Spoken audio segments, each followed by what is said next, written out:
지난주에 이어서 사사기서 말씀을 우리가 결론을 지면서 은혜를 나누려고 합니다. 성결의 새 옷을 입으라 라는 말씀의 제목을 가지고 생각하려고 합니다.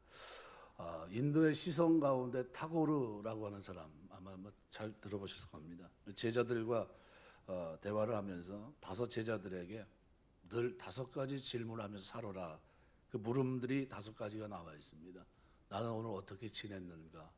어디를 갔는가? 어떤 사람을 만났는가? 무엇을 했는가?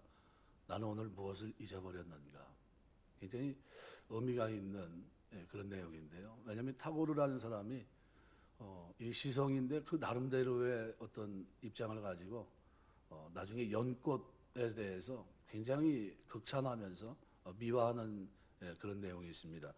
호모의 오디세이에 보면 그런 식물이 나옵니다. 모든 기억을 상실시키는 식물이 나오는데 그걸 먹으면 나라도 집도 친구도 모두 잊어버린다고 했는데 그 식물이 바로 연의 열매입니다. 연의 열매라고 하면 연밥 그런 걸 싸고 있는 연방 이런 것을 말하는 건데 실제로 거기에 신비로운 효능이 있나? 그건 아닙니다. 근데 연의 열매가 왜 그렇게 신비한 능력이 있다고 생각을 했을까? 이유는요, 더러운 진흙 속에 자라지만 한여름 아침 이 피는 연꽃의 싱그러움, 아무리 더러운 물에도 더럽혀지지 않고 깨끗한 그 씨앗의 강인함, 단단함, 이것이 사람들의 마음을 사로잡았기 때문입니다. 사실 연꽃보다 더 화려하고 아름다운 꽃은 지천입니다. 너무 많아요. 하지만 연꽃은 이 진흙, 더러운 물에서 순결함을 지키고 아름다움을 피워내기 때문에 보는 이를 황홀하게 합니다. 그래서 타고르는 그런 얘기를 합니다. 연꽃이 피는 날이면 이 내 마음은 길을 잃고 헤매이는구나. 내 어찌하리요 하면서 노래했습니다. 이 사람만 그럴까요? 하나님이 우리를 보시면서 어떤 생각을 가질까요? 우리가 하나님의 백성으로서의 정체성, 그걸 가지고 이 지륵 같은 어둠, 이 죄악된 세상 속에서 경건함과 거룩함을 유지하며 살아가며 성령의 열매를 맺으며 살아갈 때 그걸 보시는 하나님 어떨까요? 시가 그냥 나올 것 같아요. 절로. 아무개가 예수 믿더니 예수 믿기 전에는 이랬는데 믿고 난 후에는 이런 사람이 됐구나. 너무나 아름답지 않습니까? 한낱 식물도 이처럼 주의 더러움으로부터 자신의 몸을 정결히 지키고 아름다운 꽃을 피워냈는데, 그래서 마음에 감동을 주는데, 그런데 나는 누굴까? 그죠? 이 세상에 나는 누굴까? 오늘 본문에는 이 아름다운 꽃을 펴야 될 한 사람이 등장합니다. 그 사람은 누구냐면 레위. 그런데 이 꽃을 피지 못합니다. 열매를 맺지 못해요. 겉으로 볼 때는 멀쩡한데 속을 파고 들어가면 골마 있고 썩어 있고 그 썩음이 부패가 나서 이스라엘을 큰 전쟁으로 몰고 가는 아주 그냥 말로 표현할 수 없는 악취가 나는 그런 모습을 오늘 본문에 기록하고 있습니다. 그래서 오늘 사사기 19장 보시면 1절에 이렇게 얘기합니다. 이스라엘 왕이 없을 그때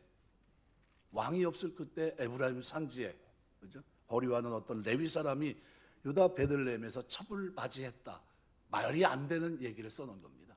말이 안 된다. 전혀 레위 사람이 첩을 맞이했다는 것은 있을 수 없는 얘기가 기록이 되어 있는 겁니다. 하나님의 말씀을 따라 살아야 될 사람이 하나님 말씀이 없다는 겁니다. 하나님이 자기 왕이 아니니까 자기 좋을 대로. 야곱의 12아들을 축복하는 그런 장면을 우리가 창세기 49장에서 보게 되는데요. 그런데 그 장면에서 가만히 보면 누가 가장 복받은 사람이라고 생각하십니까? 유다, 그죠? 왕의 호를 잡은 유다입니까? 아니면 두목을 받은 요셉입니까? 아니면 아버지 사랑을 독차지했던 베냐민입니까? 보는 시각에 따라 약간 차이가 있을 수 있는데 진짜 복받은 사람은 누굴까요? 하나님을 섬기는 레위입니다.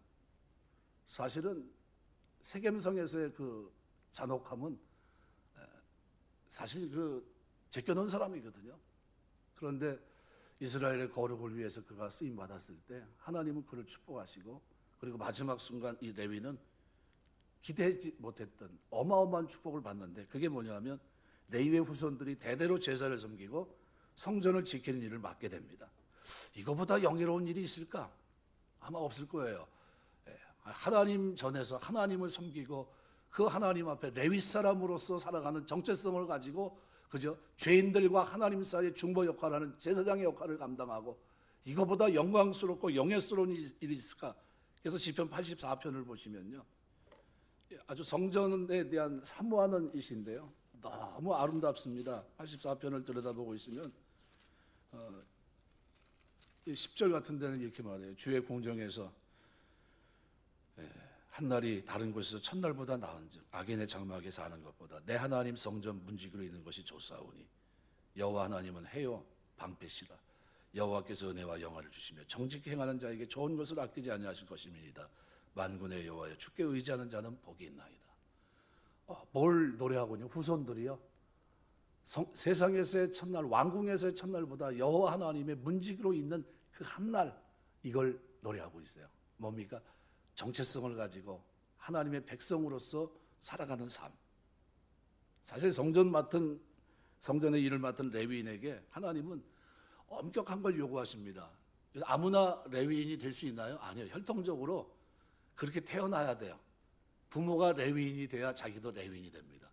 태어날 때 약간의 장애가 발생하면 어떻게 됩니까? 쓰임받지 못해요. 그래서 어떻게 해요? 그런 사람들은 또 제쳐넣습니다. 그러면 태어날 때 두 가지가 뭐예요? 은혜입니다. 그리고 세 번째가 뭐냐면 성결이에요. 성결. 여호와께 성결. 이건 누가 해야 될 일입니까? 하나님이 은혜 주셔서 그렇게 살아가도록 은혜를 베푸셨으면 거기에 부응하는 삶이 뭐예요? 성결입니다. 이거는 정체성이에요. 내가 살아가는 동안 하나님 앞에 쓰임받고 하나님의 목적에 쓰임받기 위해서 내 삶을 옥죄고 그 하나님 앞에 바르게 세우는 그 삶을 위해서 반드시 필요한 게 뭡니까? 성결입니다. 혈통과 무흠, 성결, 이 세 가지. 그런데 이 세 가지 가운데 혈통 무흠은 가지고 태어나는 거예요. 이건 은혜입니다. 바꾸지 못해요.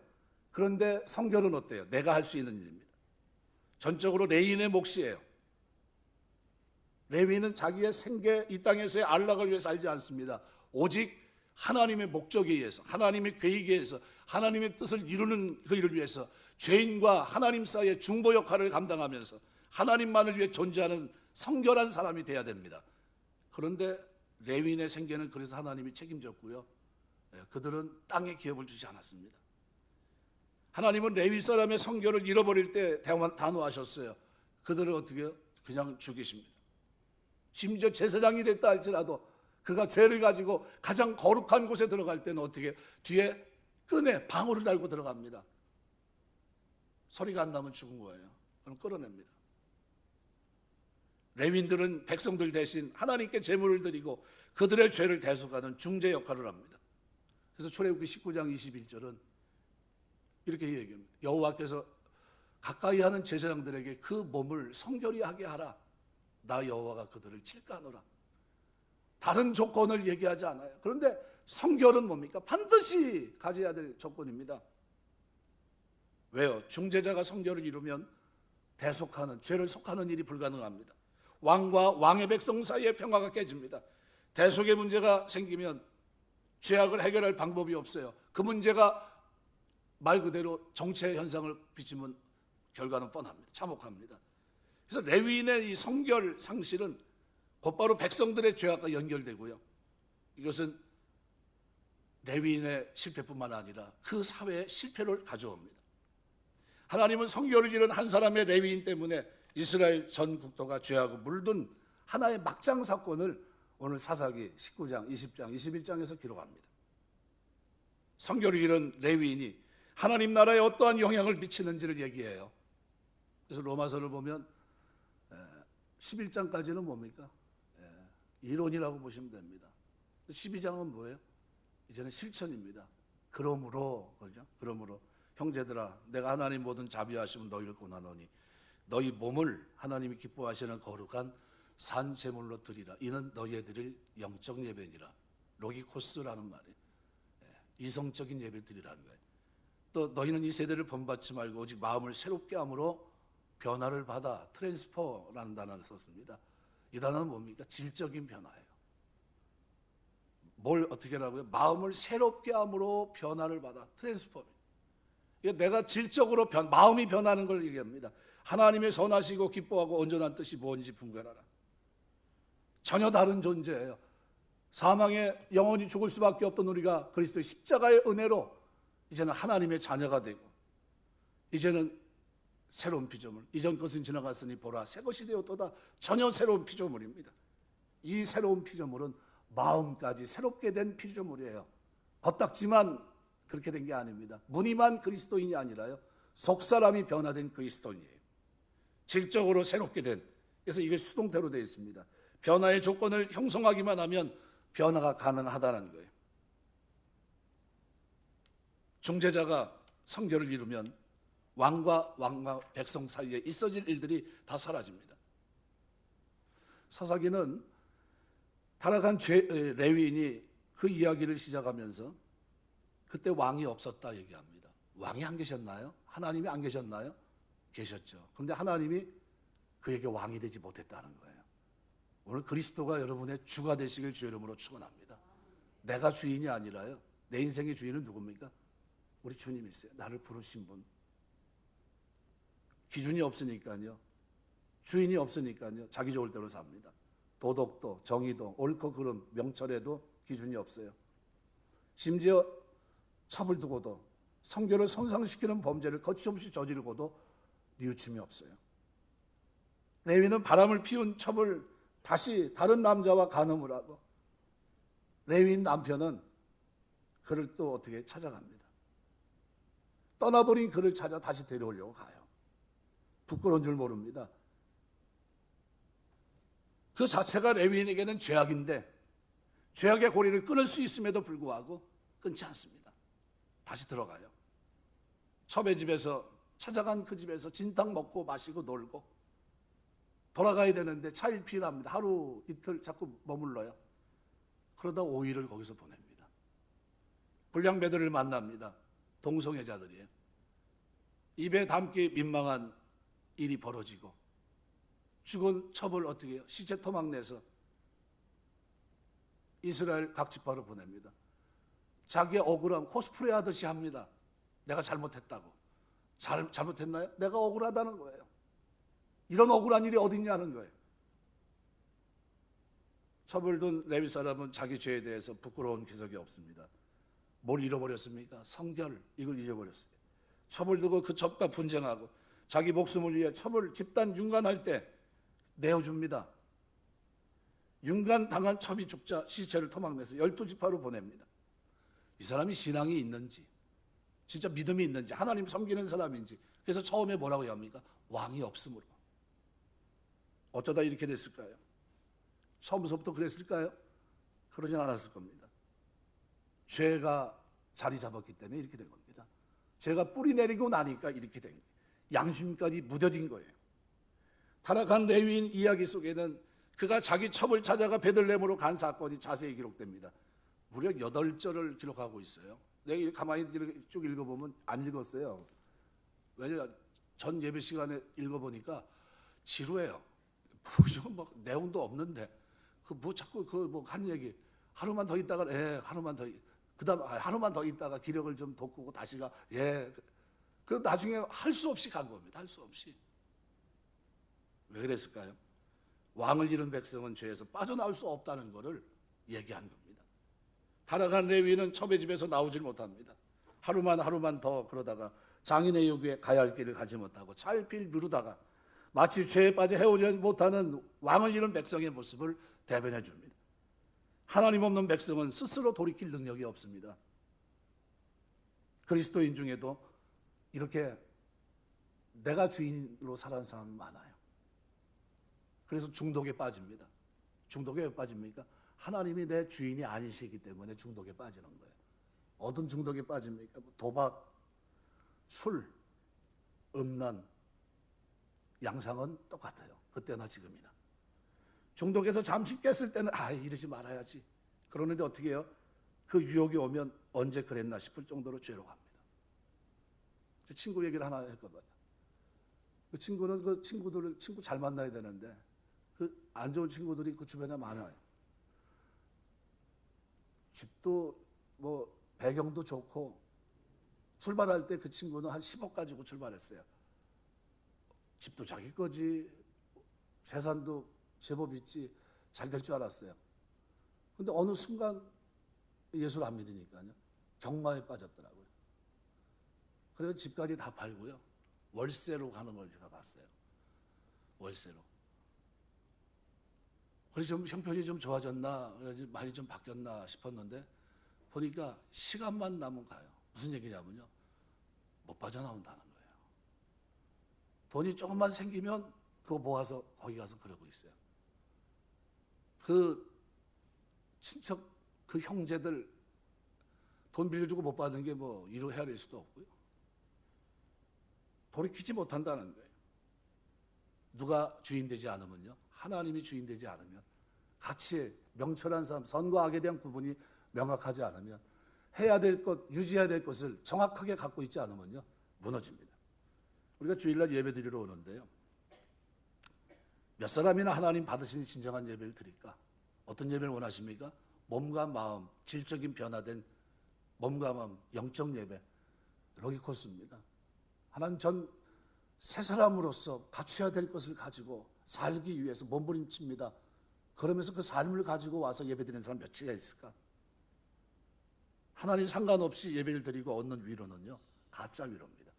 대단히 위험합니다. 이건 종교 행위고요. 종교적 행위로 얻은 값싼 위로는요, 자기 스스로 면죄부를 부여하는 것과 같이 아주 위험합니다. 오늘 타락한 레위인이 에브라임으로 돌아가면서 기브아에서 한 노인을 만나는데요, 그 노인이 물어봐요. 이때 레위인의 대답이 18절에 나와 있는데 이렇게 얘기합니다. 그가 그에게 이르되 우리는 유다 베들레헴에서 에브라임 산지 구석으로 가나이다. 나는 그곳 사람으로서 유다 베들레헴에 갔다가 이제 여호와의 집으로 가는 중인데, 여호와의 집은 누굽니까? 레위인으로서의 정체성을 얘기합니다. 나를 자기 집으로 영접하는 사람이 없나이다. 자기를 뭐라고 표현합니까? 여호와의 집으로 가고 있다. 뭐하러 가는 겁니까? 쉽게 말하면 주일 성수하러 가는 거예요. 주일 성수하러. 우리 시대로 말하면 뭐 하고요? 일주일 내내 뭐 하고요? 죄 속에 살다가. 분명히 레위인은 자기가 레위인이고 제사를 집회하는 성직자라는 겁니다. 그런데 얼마나 큰 착각입니까? 종교적 행위를 하고 있기 때문에 자신을 하나님의 종이라 생각한다. 이 위험한 발상이에요.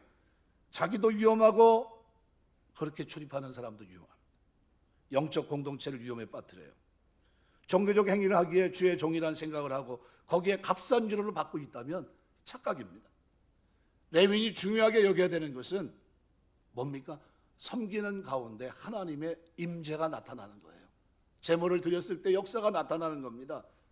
참 감사해요. 지난 금요 철야기도 때 갑자기 저녁에 박수영 원사님 전화가 왔어요. 목사님, 우리 조카가 여차여차해서 지금 간 이식을 받아야 되는데 이식을 못 받으면 죽는데 대상자가 아무도 없고 지금 큰일 났습니다. 그냥 죽게 생겼습니다. 나이가 25인데. 그래서 제가 할 게 뭐가 있어요. 그래서 내가 우리 방송실에 그랬어요. 거기다가 기도 제목에 올려라. 그리고 어떻게 예배 드리면서 기도하자 그랬어요. 그리고 내가 그랬어요. 권사님 나와서 기도하십시오. 와서 그날 기도했어요. 찬송하면서 기도하고. 그 다음 날 됐는데 궁금해요. 하나님 잘 됐으면 좋겠습니다. 제가 붙잡고 기도한 게 그거예요. 하나님, 모든 사람이 구원을 받기를 원하시고 진리를 아는데 이르기를 원하시느니라. 이게 하나님의 진짜 마음이에요. 뭐든 이렇게 죽는 거 하나님 원하지 않아요. 그래서 제가 그랬어요. 하나님, 이거 하나님 뜻 아니지 않습니까? 살려주셔서 복음을 받아들일 수 있게 해달라고. 이 기회를 한번 줬으면 좋겠습니다. 그렇게 기도를 했는데, 그런데 어제 조성희 집사님 청소하러 나오셔가지고 그러는 거예요. 우리 권사님한테 전화 안 왔어요. 그래서 왜요? 뭘 모르겠는데. 그랬더니 아이고 잘 됐어요. 그런 거예요. 그 한 사람이 죽으면서 기증자가 생겼는데, 기증자가 생겼다고 해서 간이 맞습니까? 그게 아니거든요. 근데 간이 맞는 기증자가 생긴 거예요. 그래가지고 어제 수술하게 됐어요. 너무 감사해서 권사님 가면서 전화가 왔어요. 목사님 지금 수술하러 가는데 지금 갑니다. 기도해 주세요. 쾌차할 수 있게. 기적인 줄 믿습니다. 이런 은혜가 교회에서 기도할 때 일어나야 된다는 거예요. 그런데 레위 이 사람은 일주일 내내 뭐 하고 있었어요? 자기 좋을 대로 사는 겁니다. 왕이 자기가 왕이에요. 하나님 왕이신데 섬기는 동안 여러분의 삶 속에 하나님의 임재, 하나님의 도우시는 역사, 기도할 때 역사하시는 능력들이 나타나게 되시길 주의 이름으로 축원합니다. 하나님의 임재가 없는 죄인은요 의미가 없어요. 이 시대도 사사시대와 비슷합니다. 목사라는 타이틀로 성도라는 이름으로 하나님의 일을 합니다. 그런데 여호와께 성결은 형편없는데 성직 역할을 했기 때문에 내가 주의 종입니까? 봉사를 많이 했기 때문에 하나님의 일을 다 한 겁니까? 스스로 그렇게 위로하면 안 돼요. 성직을 맡았기 때문에 열심히 봉사했기 때문에 내 할목을 다 했다 생각하면 안 돼요. 내가 마땅히 하나님 백성의 정체성을 가지고 성결하게 살아야 된다는 거예요. 나를 그렇게 부르셨기 때문에. 우리는 하나님의 백성입니다. 하나님의 뜻을 거스르지 말아야 돼요. 언제나 우리는 하나님의 편이 돼야 돼요. 그런데 간혹 하나님을 내 편으로 만들려고 그래요. 그럼 누가 주인입니까? 내가 주도한다는 거예요. 내가 주도하는 게 아니에요. 누가 주도? 하나님이 주도하셔야 돼요. 여호수아 5장 13절 14절에 보면 여호수아 군대장관이 만나는 장면인데 이런 얘기합니다. 여호수아가 여리고에 가까이 이르렀을 때 눈을 들어 본 적 한 사람이 칼을 빼 손을 들고 마주 서 있는지라. 여호수아가 나가서 그에게 묻되 너는 우리를 위하느냐 우리의 적들을 위하느냐 하니 그가 이르되 아니라 나는 여호와의 군대 대장으로 지금 왔느니라 하는지라. 여호수아가 얼굴을 땅에 대고 엎드려 절하고 그에게 이르되 내 주여 종에게 무슨 말씀을 하려 하시나이까. 여기서 가만히 보면요, 너는 우리를 위하느냐 아니면 우리의 적들을 위하느냐. 그런데 군대 대장으로 지금 왔노라. 나는 여호와의 군대 대장으로 지금 왔노라. 이게 무슨 얘기입니까?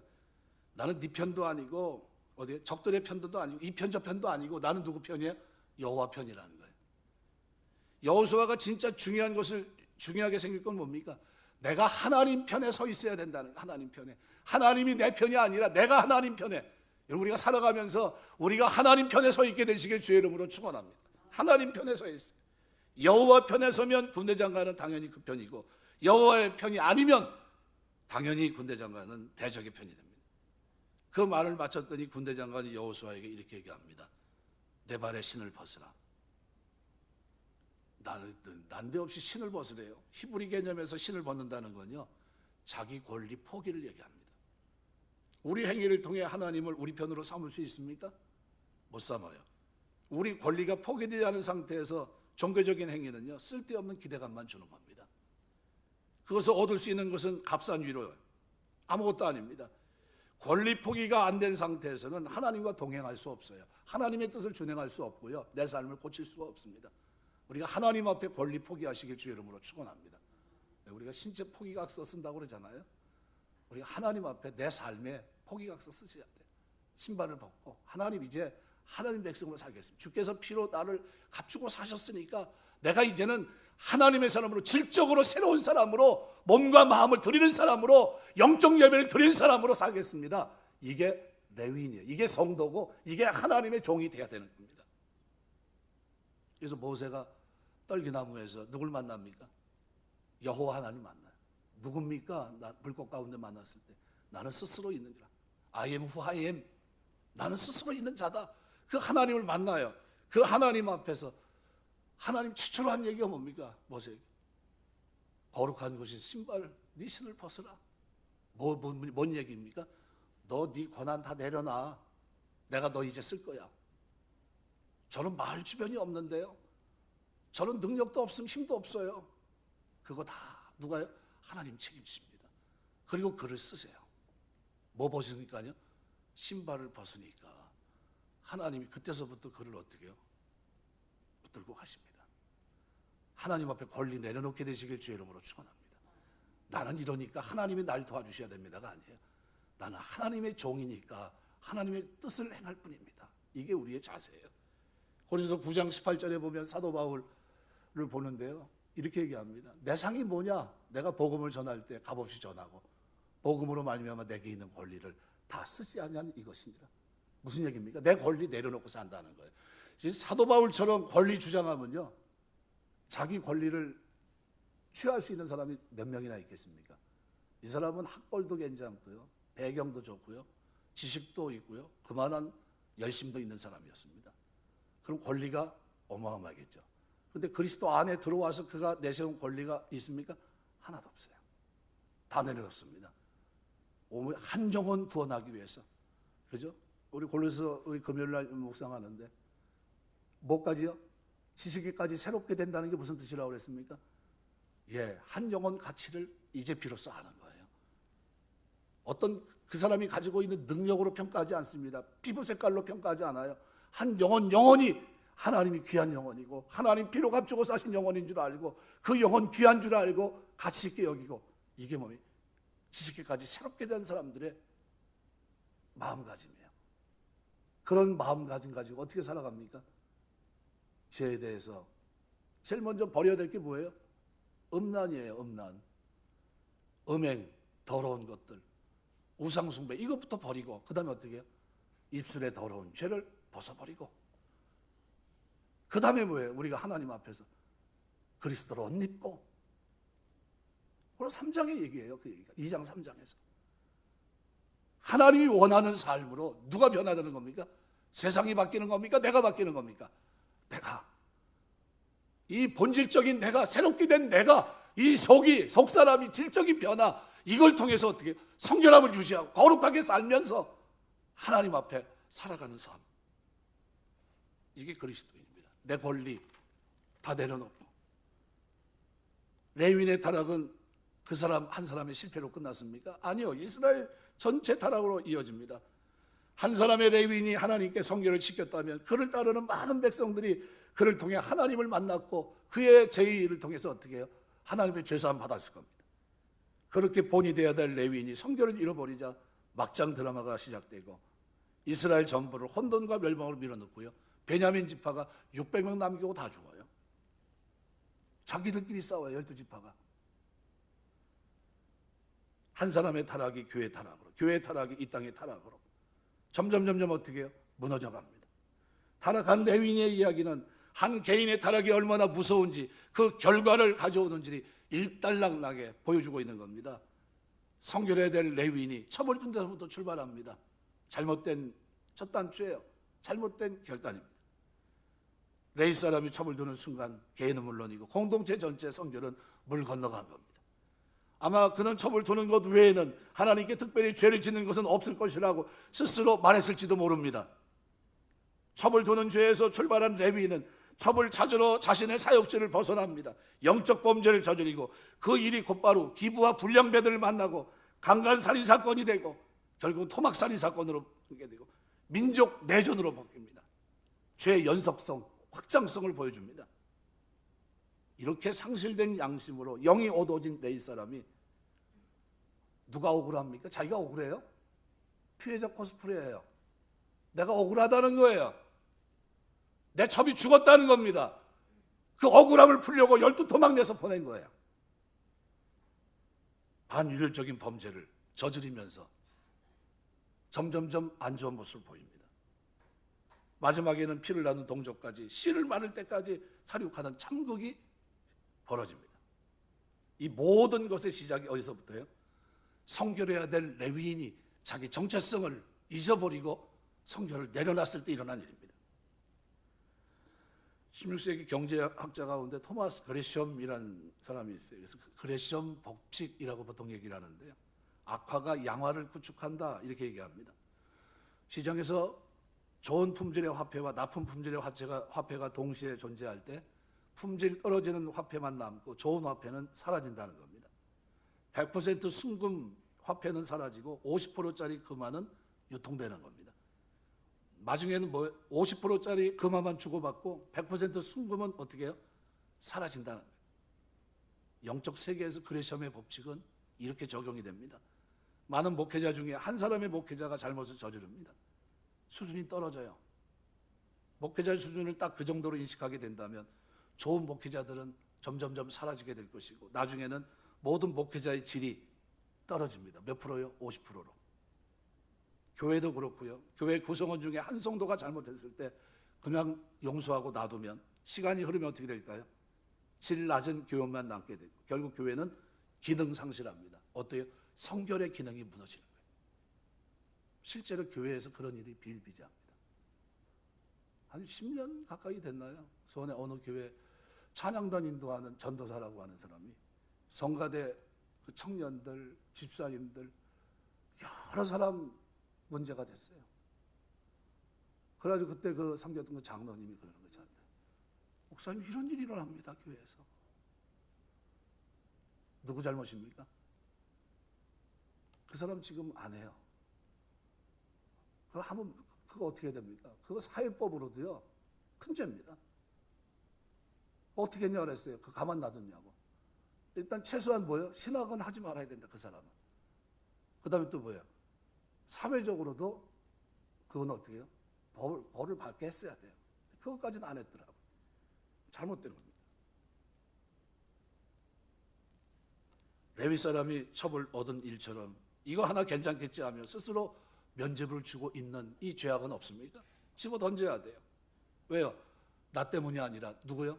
나와 가족과 믿음 안의 공동체를 위해서 버려야 됩니다. 여러분 드라마를 가만히 보시면요, 주인공만 있습니까? 아니, 조연이 많습니다. 오늘 본문의 조연은 누굽니까? 드라마를 이끌고 가는 레위, 그 사람을 돕는 조연들이 첩이에요. 바람을 피다가 비참하게 죽은 첩, 죽은 여자. 근데 딸이 간통을 했는데 말릴 생각 안 하고 부추기는 이 첩 장인. 또 동성애에 찌들려서 새로운 남자가 나타나자 하이에나처럼 때처럼 달려드는 불량배들. 그리고 처참한 상황이 하나님의 심판인데 그걸 깨닫지 못하고 자기 억울함을 풀겠다고 코스프레 하듯이 온 땅을, 온 이스라엘을 들쑤시고 쑥대밭 만든 막장 드라마 주인공 레위인. 이 낯 부끄러운 일이 일어난 이유가 뭡니까? 정체성을 잃어버린 거예요. 내가 하나님의 부름받은 목적이 있는 그 삶을 살아야 되고 나는 그 기대에 부응해야 되는데 그 은혜에 부응하지 못한 겁니다. 뭐예요? 성결 거룩이에요. 경건의 모양을 있으나 경건의 능력을 상실한 그들에게서 돌이켜라 그랬어요. 사사기 21장 25절은 이렇게 말합니다. 그때 이스라엘 왕이 없으므로 사람이 각기 자기 소견에 옳은 대로 행하였더라. 하나님이 나의 왕이 아니니까 자기 멋대로 살다 보니까 그렇게 됐다는 거예요. 사사기는 이스라엘 왕이 없으므로 이 모든 일이 일어났다고 고발합니다. 왕이 왕으로 좌정하셨다면 일어나지 않을 일이 일어났다는 거예요. 우리에게도 왕이 없으면, 기준이 사라지면 이런 불행한 일이 얼마든지 일어날 수 있다는 겁니다. 여러분 가정에 하나님이 왕이시길 주의 이름으로 축원합니다. 여러분 그 하나님 앞에 신을 벗게 되시길 주의 이름으로 축원합니다. 모든 권리를 내려놓고 하나님, 내가 하나님 말씀대로 질적인 변화를 가지고 몸과 마음을 드리는 영적 예배를 드리겠습니다. 이게 여러분의 가정 되시길 주의 이름으로 축원합니다. 영적 예배 드려요. 겉딱지만 그리스도인이 아니에요. 겉모양은 하나를 몰라요. 일주일 내내 죄악 속에 살다가 이 레위인이 어디 가고 있다고요? 하나님의 집에 뭐하러요? 제사 드리러, 예배 드리러 가고 있는 거예요. 그러면 안 돼요. 교회의 왕은 목사도 아니고요, 장로님들도 아니고, 오래 다닌 사람도 아니고, 말빨 센 사람도 아니고요, 믿음이 좋아 보인다고 그가 왕이 되는 게 아니에요. 교회는요 다 똑같이 누구 앞에요? 왕이신 그리스도 앞에 무릎 꿇고 있는 겁니다. 말씀하옵소서 종들이 듣겠나이다. 오늘 새롭게 살려고 주님 앞에 왔습니다. 말씀하옵소서 새로운 삶을 살겠습니다. 이러고 주님 앞에 예배 드리는 거예요. 영적 예배 드리면서 이번 한 주도 하나님 백성답게 살아보려고 합니다. 그 예배 드리는 거예요. 그게 예배예요. 영적 예배. 몸과 마음을 드리고 각오하고 결단하고 드리는 예배. 고린도서 8장 13절에 그래서 바울은 만일 식물이 내 형제를 실족하면 나는 영원히 고기를 먹지 아니하리. 내 형제를 실족지 않게 하리라. 대단한 각오 아닙니까? 내가 만일 나의 성결이 내 형제로 실족하게 한다면 내가 영원히 그 길을 걷지 않겠다. 이런 결단이 우리에게 있어야 된다는 거예요. 교회의 직분을 맡은 분들은 다 레위인들입니다. 예배를 예배되게 하기 위해 돕는 분들 다 레위인들이에요. 구약으로 말하면 대표 기도하고 헌금, 찬양대, 주일 준비하고 안내하고 청소하고 성경 공부하고 다 레위인들입니다. 이 순서를 위해 먼 길 오는 사람도 있을 겁니다. 겉으로 드러난 그 부분 외의 것을 가지고 우리 주님은 이렇게 얘기해요. 내가 네 왕이냐? 너 지금 나를 왕으로 섬기고 있는 거냐? 이 질문을 하십니다. 너는 너의 욕망에 어떤 결단을 내리고 지금 내 앞에 와 있냐 물어보십니다. 부적절한 이성관계나 부적절한 좋지 못한 습관 때문에 어떤 결단을 내리고 새 마음으로 질적인 변화를 가지고 내 앞에 왔느냐? 너는 무리만 가지고 겉딱지만 가지고 내 앞에 왔느냐? 그래서 골로새 3장 5절 6절은 구원받은 사람 새 사람에게 그렇게 얘기해요. 그러므로 땅에 있는 지체를 죽이라. 음란과 부정과 사욕과 악한 정욕과 탐심이니 탐심은 우상숭배니라. 이것들을 말미암아 하나님의 진노가 임하느니라.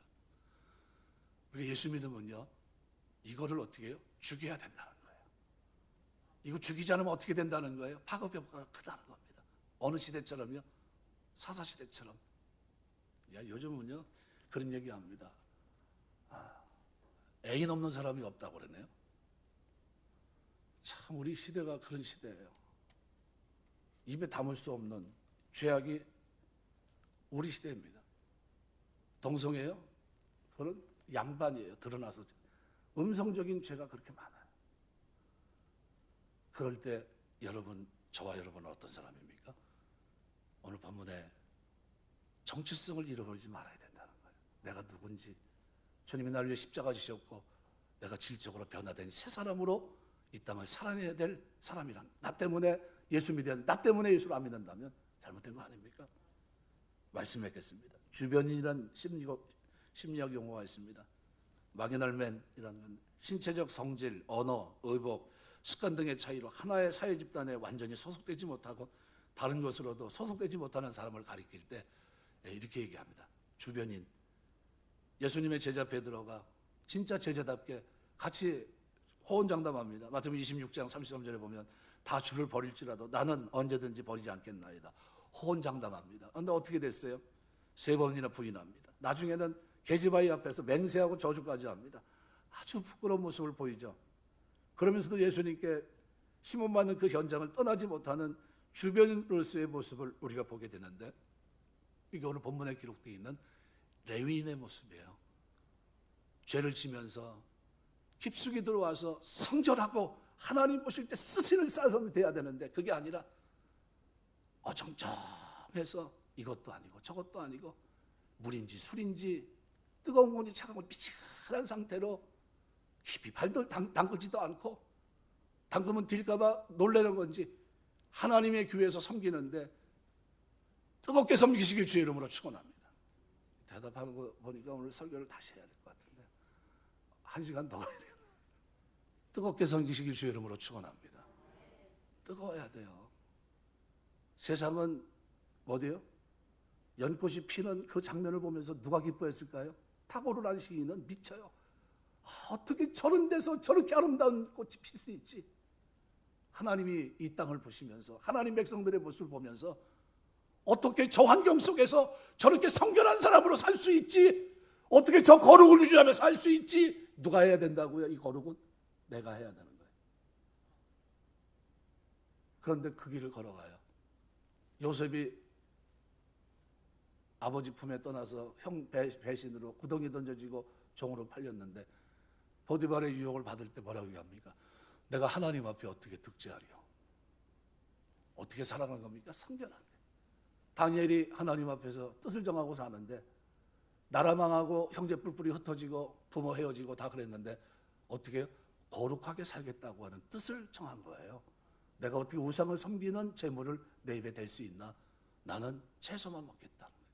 황건장이 요구합니다. 기도해요. 하나님, 저거 먹고 내가 더 좋아지게 없었어. 왜요? 거룩하게 살려고 몸부림친 겁니다. 그랬더니 하나님이 어떻게 해요?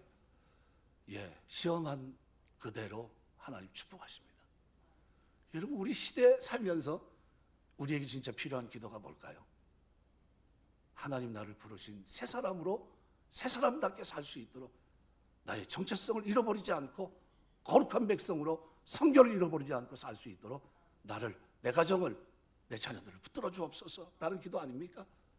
오늘 이 기도가 여러분의 기도 되시길 주의 이름으로 축원합니다. 주변인이 돼서는 안 돼요.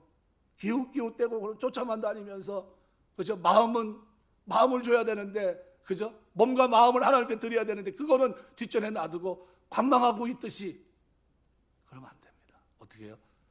자기의 전체를 나를 위해 십자가신 주님 앞에, 주님, 제가 질적인 변화를 가지고 트랜스퍼, 완전한 변화입니다.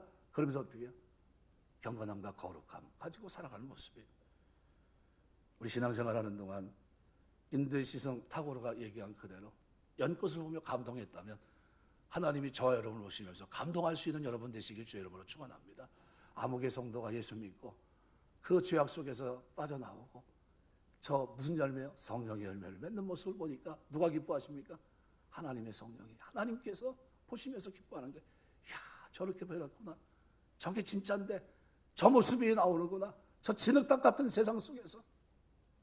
그래서 소돔성의 롯을 보실 때 유다서는 뭐라고 표현합니까?